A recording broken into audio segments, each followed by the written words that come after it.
This is the new Glimpse FPV HD camera drone from Blade. It's interesting naming, but it's basically a nano-sized quadcopter with streaming live video. It says fully integrated HD camera. Drone flying made easy with exclusive safe technology. Long flight times. Durable construction and LiPo power. It does have a slightly better battery than the Nano. But let's get into the box here.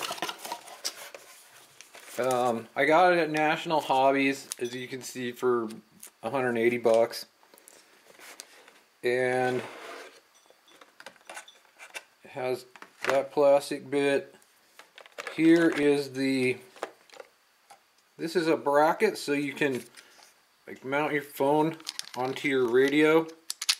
I'll check that out and see if I can get it to work like on my DX7 maybe.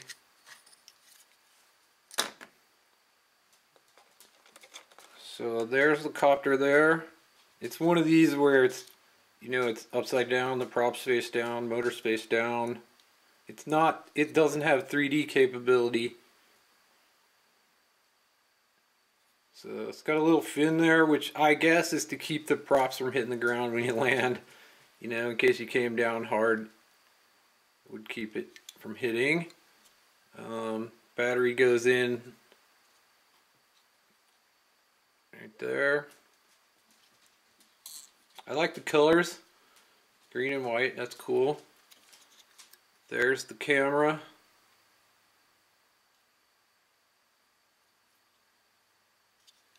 So basic quadcopter, all the new technologies on board. This canopy is significantly thicker plastic than what we're used to. And just to compare, here's the Nano. They're basically the same size.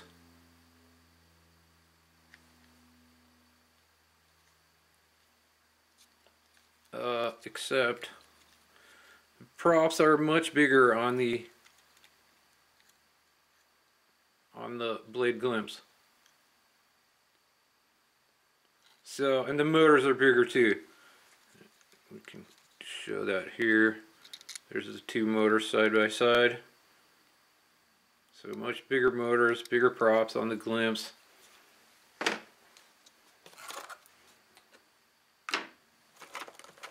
Get some replacement props there. Here's the charger.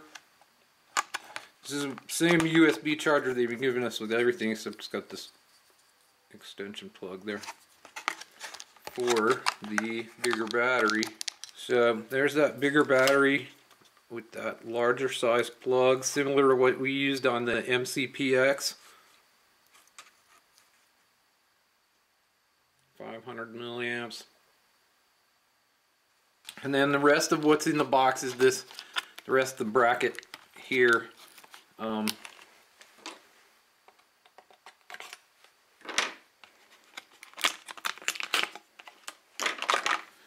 So there's the rest of the radio bracket for holding your phone. So the last thing in the box is the manual, and it's got this USB cable, and that's probably the charger instructions. And I'm gonna have to read this manual here.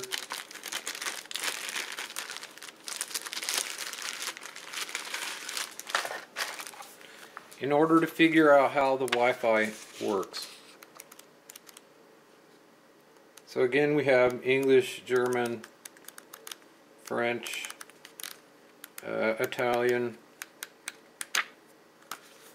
no Spanish. Alright, using the Wi-Fi app is really easy. All you do is, when you plug in the helicopter,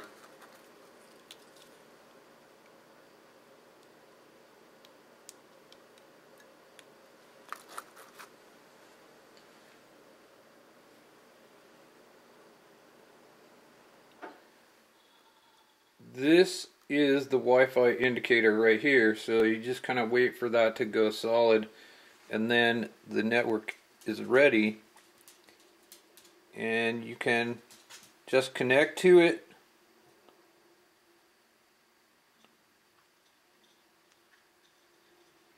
Glimpse network, connect first, and then you can go in and start the app.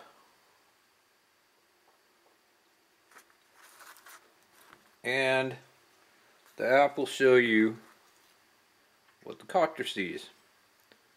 Now there's a little bit of lag there, but it's not bad, and you can kind of use the phone to frame up a photo. It's not so great for flying around with, but you can definitely use it to frame up a photo or to check that you're videoing what you wanted to. The photo feature works great. I had a little bit of trouble with the video feature, and what you do is you just click that button, and as long as it's green, it starts recording there, and it'll show you the length of the recording right there. The problem is, when I was flying, at some point or another, the Wi-Fi went out of range and it got disconnected.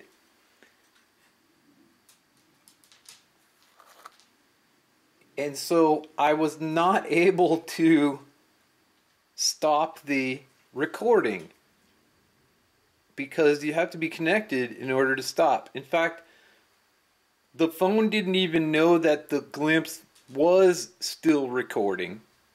So I was not able to stop it like that. And that caused the video file to be totally corrupted, and there wasn't any way. I tried some recovery programs, and there was no way that I could get that off of there and make it into a usable video file. So if you fly out of range, it's going to be a problem because you can't stop the video. All you can do is unplug the copter, and when you do that, it leaves the video file open and it's going to be corrupted. So that was a little bit disappointing, but watch for that. The other issue that I had was the video file itself. It's a little messed up. Something is funny about the encoding of the video file, and when I tried to use it in a video editor, it didn't work. It just didn't work.